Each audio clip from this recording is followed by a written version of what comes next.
All right, so we just had a bunch of heavy scientific facts actually, so I'm just gonna bring it back a bit and we're gonna compare something really, really easy. So I'm gonna compare mice and giraffe for you. So here's a mouse, here's a giraffe, super cute, adorable, right? They're not the same species, spoiler alert, we know that. And giraffes actually have more bones in their necks because they have such a long neck, right? This is kind of intuitive, it's easy to process.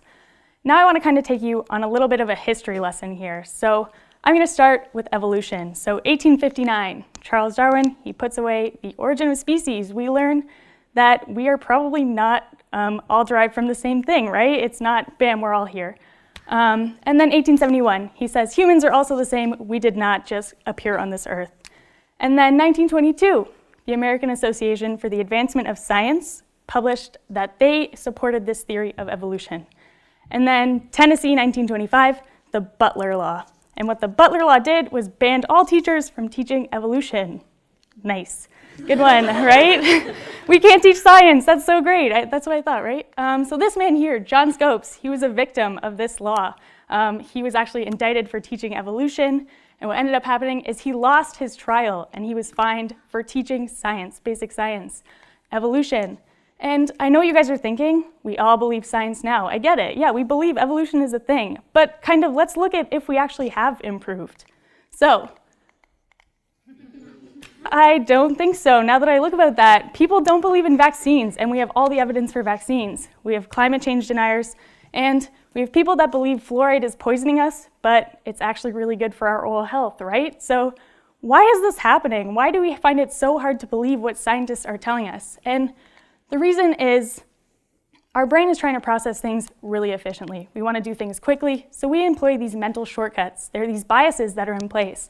And one of these biases includes processing fluency.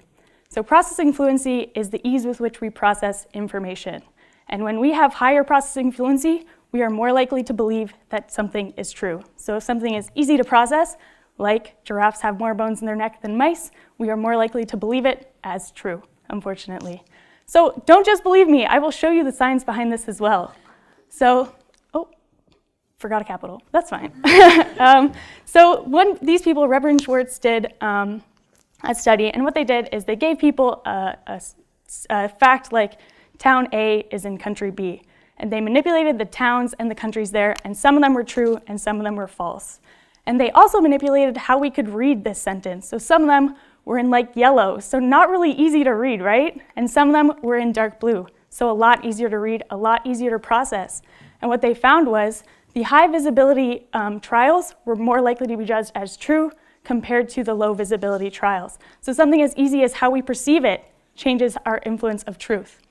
Building on top of that, another study we gave people facts again, and some of them were true, some of them were false, and they had to look at these and just rate how valid was this sentence. Do you think this is true or not? And then they came back 2 weeks later and did the same thing. And some of these were repeated like this, and they found that when they repeated these facts, you were more likely to rate it as a higher validity than those that weren't repeated. So repeating something gives you this sense of familiarity, and we're more likely to believe it as true. So let's apply this to something like climate change.